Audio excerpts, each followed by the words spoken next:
Hello, everybody. It's been a long time. I am picking up now on verbs and hope that we can complete. I will pray and trust that you take everything seriously, and from here on, we can finish up till chapter 20 and then decide on what should happen with Greek 2. Chapter 15, you are introduced to verbs just as you were introduced to nouns in chapter 5 early on. So we're going to first look at English verb grammar before we even venture into the. In English grammar, in English, a verb, when you define a verb, it is a word that describes an action or state of being. An action is what I am doing. For example, I love my Greek class. The word love is an action verb. But in the state of being, you use the verb to be, is. You can say Greek is the heavenly language. So action, love, state of being, is, or the verb to be. In English verbs, there are three principal parts. English verbs have three main parts. And from these three parts, all the tenses are formed. The tenses are present, past perfective. Those will become clear in future. So these three principal parts, in the present, you can use the verb I eat, I was eating, I will eat. So you have present, past continuous, and future. Just hold on to that. In the past, you will say I ate. Past perfective, you will say I have eaten or I was eaten. Usually, because of English verbs, usually in English, you form the past tense by adding the word ed to the verb. For example, cake becomes cake, and so on and so forth. You already. But there are some times in English verbs that you change the stem of the verb to form the past tense, the past perfect. For example, swim or swam, past, or swam, etc. Read section 15.3 in your book for details. Again, in English grammar review, a person. In English grammar, there are three persons, not to intend the Trinity, but there are three persons in the English verb. First person is the person speaking, I, we. Second person is the person being spoken to, who is you, I'm speaking to you. Third person is the person or thing spoken about. I'm speaking about him or her. So you have he, she, it, they. Just be familiar with the definitions of first person, second person, and third person. In English verb grammar, number refers to whether a verb is singular, meaning one thing, or plural, meaning two things. For example, I am the teacher. I is singular, therefore the verb to be am is singular. They are students. They is plural, third person personal pronoun. Are is the plural of the verb to be.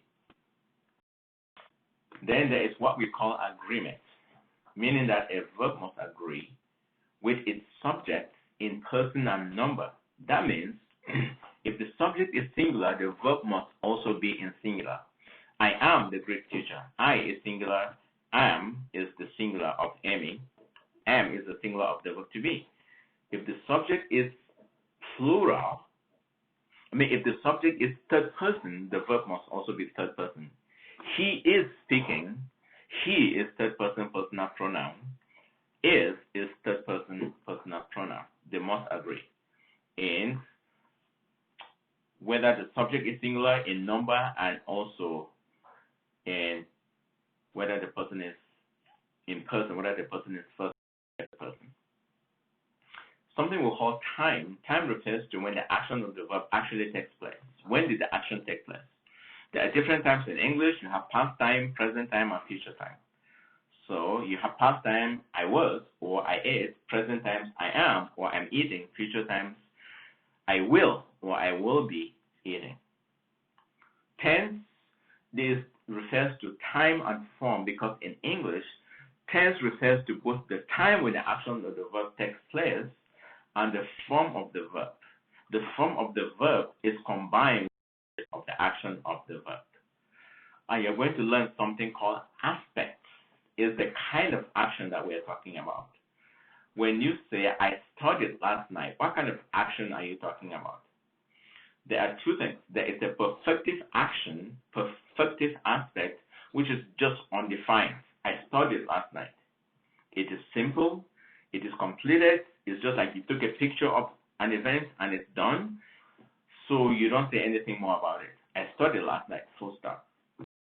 Then there is another aspect. I was studying last night. That is called imperfective aspect. It's continuous. I was studying last night. You are describing an action that was ongoing without stating when it ended. I was studying last night. So that is the imperfective aspect that we refer to. So there is I studied last night, simple past. I was studying last night, continuous past. So perfective, I studied. Present, I studied. Past tense. Future, I will study. Simple, undefined. Imperfective, I am studying. It's an ongoing process. I was studying. It was an ongoing process in the past. I will be studying. It's an ongoing process. So now, what about something you read about punctilia? This is an action that occurred in a single point in time. Okay, let's say I kicked the football. Single point in time. Or I kicked the penalty. Single point in time. One action at one point that happened. But perfective can also refer to one single event in time, but not always so. Perfective can mean I was kicking the penalty. So only the context of what you are reading will help you. And this will become more clear as we go on in chapter 2. There is something called voice, which refers to the relationship between the subject and the verb. If the voice is active, that means the subject is doing the action of the verb.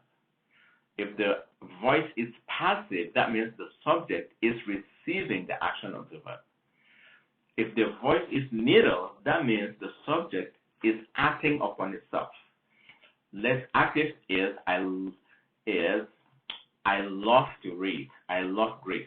Passive means you love me. You are loving me. I'm receiving the action of the love. Middle is I love myself. I am acting upon myself. Mood. What is mood? Mood is when the verb indicates reality. This will become more clear in chapter 26. That is, if you take Greek 2. The indicative mode is the mode of reality. It portrays reality. But just because a verb is in the indicative does not mean that it is true. What it means simply is that the speaker or the writer is presenting information as something that is and not as something that may or may not be. Indicative means something that is real. It is present and it. So when we come to Greek grammar, you should not try to learn Greek grammar in this lesson. It's going to start in chapter 16 and ongoing, but here we're just reviewing English verb grammar for you to understand. But we're going to say a little bit about Greek grammar in terms of. In Greek, the verb agrees with its subject by using personal endings. Personal endings. These are suffixes added to the end of the verb. You will see this. You will learn from chapter 16 that in the verbs you have the tense stem, the connecting vowel, and the personal endings. For example, luomen, lu is the stem, omicron is the connecting vowel, men is the personal ending. That's just how I want you to begin to think now, how the Greek verbs are formed. Tense stem, connecting vowel, personal ending. If I give you this word using akuo, you will find that aku is the stem, o is the personal ending. I hear, I'm hearing. Aku s is the second person singular ending. Aku e is the third person personal ending. Aku o men, stem, aku, connecting vowel, omicron, men, personal ending. Aku ete, aku, stem, epsilon, connecting vowel, te, personal ending, plural. Aku usi, just so you see those in color are your personal endings plus their connecting vowel. So you have aku woman, just stem, connecting vowel, personal. Now, when it comes to parsing, when you parse nouns, you have certain things that you get, case, number, gender, so on and so forth. When it comes to verbs, when you are parsing, you have to give the person, number, tense, voice, mood, lexical form, and inflected meaning. Those are 7 things. Here you have legete. Just so you know, the person is second person, the number is plural, the tense is present, the voice is active, the mood is indicative, lexical form is lego, inflected meaning is you are hearing. Okay, just when you're passing verbs, there will be 7 things that you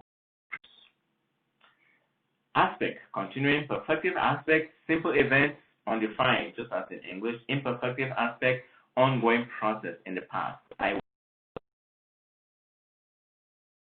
When it comes to aspects, for example, in Mark 8:38, if someone wants to be my disciple, he must deny himself, right? Take up his cross and follow me. In Greek, the take up his cross is take up, literally is a continuous present tense. If anyone wants to be my disciple, he must deny himself and continuously take up his cross and follow me. That is what we mean by aspect. What kind of action is described?